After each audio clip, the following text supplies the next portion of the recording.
नमस्कार दोस्तों, स्वागत है आपका एक बार फिर से। दोस्तों, एक क्वेश्चन CHSL के 14 अक्टूबर के सेकंड शिफ्ट में पूछा गया। हालांकि काफ़ी सारे अच्छे क्वेश्चंस इस बार CHSL में देखने को मिले हैं।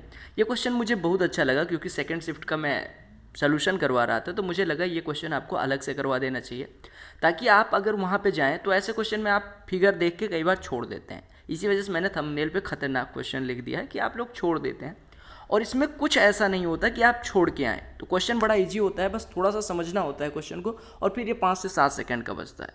तो पढ़ते हैं प्रश्न को। और अगर आप चैनल पर नए हो ना, सब्सक्राइब कर लेना। अगर आपका कोई पर्सनल डाउट है तो इंस्टाग्राम हैंडल नीचे दिया गया है डिस्क्रिप्शन में, वहाँ जाके आप फॉलो करके मुझे भेज सकते हैं। आई विल रिप्लाई, जैसे मैं ऑनलाइन हुआ आपको पहला रिप्लाई मेरी तरफ से आ जाएगा, ठीक है। दूसरी सबसे इंपॉर्टेंट चीज़, जो लोग टेलीग्राम से नहीं जुड़े हैं वो टेलीग्राम चैनल की भी लिंक डिस्क्रिप्शन में दी गई है, वहाँ जुड़ जाएं। कि PDF वगैरह होता है तो मैं वहाँ पे शेयर कर देता हूँ, या कुछ इन्फॉर्म करना होता है तो वहाँ पे इन्फॉर्म कर देता हूँ, ठीक है। तो चलिए प्रश्न को पढ़ते हैं। ये मेंस के दृष्टिकोण से बहुत अच्छा प्रश्न है, और जितने लोग मेंस दे रहे हैं वो 13 October first shift, second shift 14 October second shift ये करके जरूर जाएं।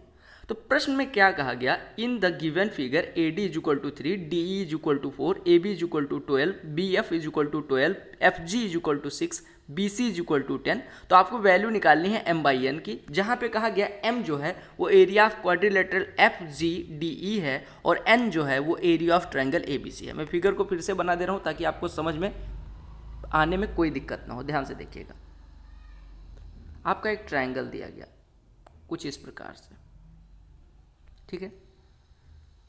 ये आपका कुछ इस प्रकार से ट्रायंगल दिया गया। यहाँ से इसको मिला दो, फिर से मिला दे रहा हूँ। ये आपका इस तरह से मिलाया गया, ठीक है। और एक लाइन ऐसे ड्रा की गई। ये आपका A है, ये पॉइंट आपका B है, और ये पॉइंट इन्होंने कहा C है, ठीक है। ये कहा गया D है, ये कहा गया E है, ये कहा गया F है, ये कहा गया G है। अब आपको जो दिया गया है वो लिख देना है। AD इज इक्वल टू 3 दिया गया, यानी AD इज इक्वल टू 3 दिया गया। D इज इक्वल टू 4 दिया गया, D इज इक्वल टू 4 दिया गया। AB is equal to 12। अब ये 3 है, AD 3 है, DE 4 है, पूरा 12 है, तो ये कितना हो जाएगा, 5 हो जाएगा, ठीक है। आपसे कहा गया BF is equal to 2, BF is equal to 2, FG is equal to 6, FG is equal to 6, और पूरा BC 10 दिया गया। अगर ये 2 है, ये 6 है, पूरा 10 है, तो ये कितना हो जाएगा, 2 हो जाएगा। हमें हालांकि इससे कोई काम नहीं है, लेकिन फिर भी लिख देते हैं, ठीक है। अब आपको M/N की वैल्यू निकालनी है, ठीक है। अगर मैं इसको थोड़ी देर के लिए थीटा मानूं, आपसे कहा गया M क्या है, M क्वाड्रिलेटरल FGDE का एरिया है, यानी इसका एरिया। क्वाड्रिलेटरल को मैं अलग कर दे रहा हूँ, कलर चेंज कर दे रहा हूँ, इसका एरिया। अच्छा, अगर FGDE का एरिया निकालना है तो हम ये कह सकते हैं कि FGDE का एरिया, यानी ये एरिया बराबर हो जाएगा ट्रायंगल, कौन सा ट्रायंगल, BDG का एरिया माइनस ट्रायंगल BEF का एरिया, BEF का एरिया। हम कह सकते हैं, हमने कहा FGDE का एरिया क्या हो गया, ट्रायंगल BDG का एरिया, यानी पूरे पूरे यहाँ से लेके यहाँ तक BDG आपको दिख रहा होगा, इसका एरिया, और इसमें से BEF का एरिया निकाल देंगे तो हमारे क्वाड्रिलेटरल की एरिया बचेगी, ठीक है। और ऐसे अगर हम ट्रायंगल, अब अच्छा ठीक है, ये आपको समझ में आ गया।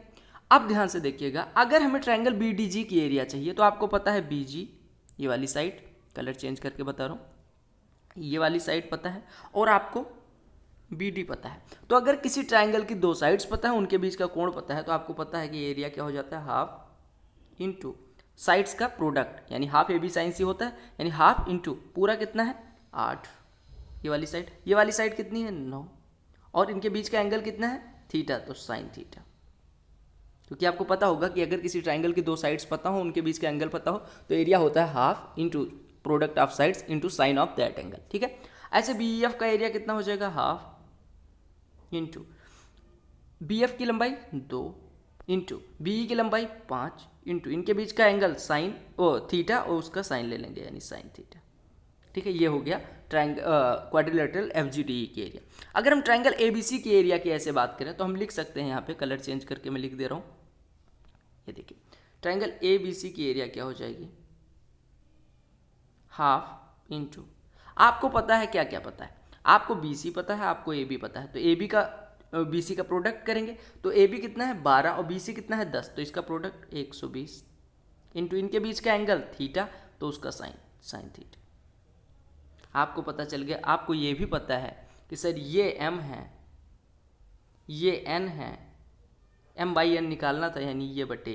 आप अगर इतना पूरा बटे यानी m/n करेंगे तो साइन थीटा यहाँ से, साइन थीटा यहाँ से, साइन थीटा यहाँ से कट गया, हाफ हाफ हाफ कट गया, यानी आपका बचा कितना, मैं यहाँ पे लिख दे रहा हूँ किनारे पे, तो ये हो गया 8 9 72, 72 में से 10 घटेगा तो ये आपका आ जाएगा 62 अपॉन, ये कितना हो गया 120।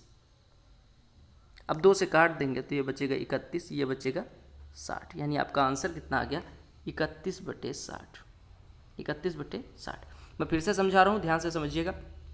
कहा गया था कि क्वाड्रिलेटरल FDGE की एरिया यानी इसकी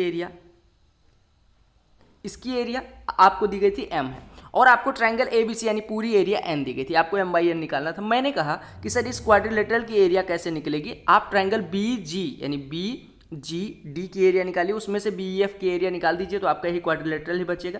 आपने क्वाड्रिलेटरल की एरिया वैसे निकाल ली। क्वाड्रिलेटरल की एरिया निकालने के लिए आपने दोनों ट्रायंगल्स का यूज़ किया, और ट्रायंगल्स का एरिया क्या होता है, अगर दो साइड्स पता हो, उनके बीच का एंगल पता हो, तो half into product of sides यानी गुणा of sides into sine of that angle जो उनके बीच बनता है, ठीक है।